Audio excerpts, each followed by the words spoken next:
G'day guys, Club Cara here again, and we have our Amaranth seeds. We are going to be growing microgreens. So as you've seen in the previous video, we harvested our Amaranth, and we actually found that if we put it over a fly screen, a lot of the seeds drop through and you don't get a lot of that purple sort of flower residue. There's still a bit in here. It pretty much blows off.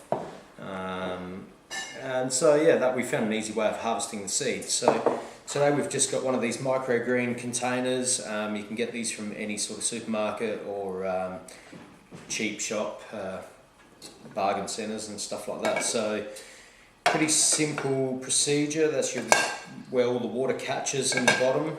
And we'll start with this first tray. You don't need a hell of a lot, so we're probably going to go for around a teaspoon. We'll just see how this looks. Give it a bit of a even spread of seeds. I'm not going to put too much. It's not even a teaspoon. I reckon that's going to be enough to start with. So still got that same teaspoon. Let's see how much we use here. I might put a bit more in these next two. It's not super critical of when you spread them out, because when the water goes through, they're going to get moved around and stuff too. So yeah, that's right. So it's just got like a siphon sort of system on the top of these. You can see these little white plugs, if you can see that on here. So as the water rises up, you pour it in from the top, it gets above that sort of siphon, and then it will drain out completely, go into the next tray, do the same thing until it gets into this bottom catchment area. Once that's done, you can just take that off, empty it. Water them about 3 times a day, roughly. A couple of times, 2 to 3 times a day. The more water they get, the better, particularly if it's in the warmer months. You don't want them to go mouldy too. You've got to make sure that they drain well. Yeah, sometimes they can get clogged up, so you just got to make sure that the water does drain out, and it has a little bit of time to dry out, I guess. But alright, so as you can see, we'll probably use about, let's say, 3 teaspoons of water. Now we've got some water here, we're just going to fill that up. You can see the seeds getting sort of spread around.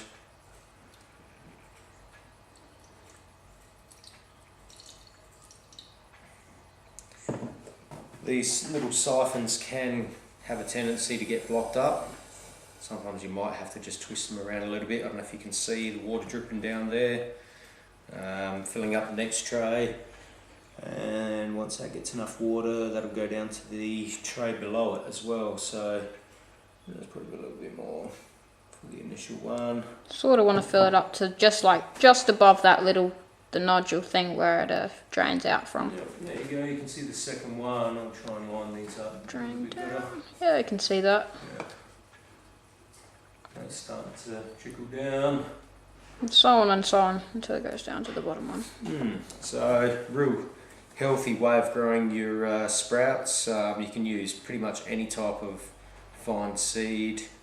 It's generally for alfalfa sprouts and bean sprouts and stuff like that, but you can use it for anything. So we'll post another video in another probably week when these start sprouting, and we'll show you some progress. And you want to make sure that these are in direct sun too.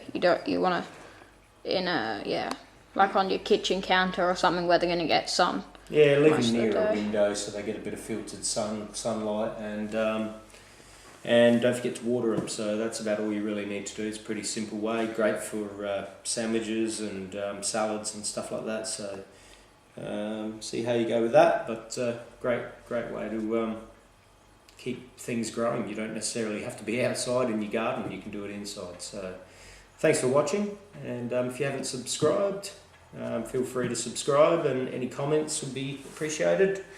Take care. Thank you.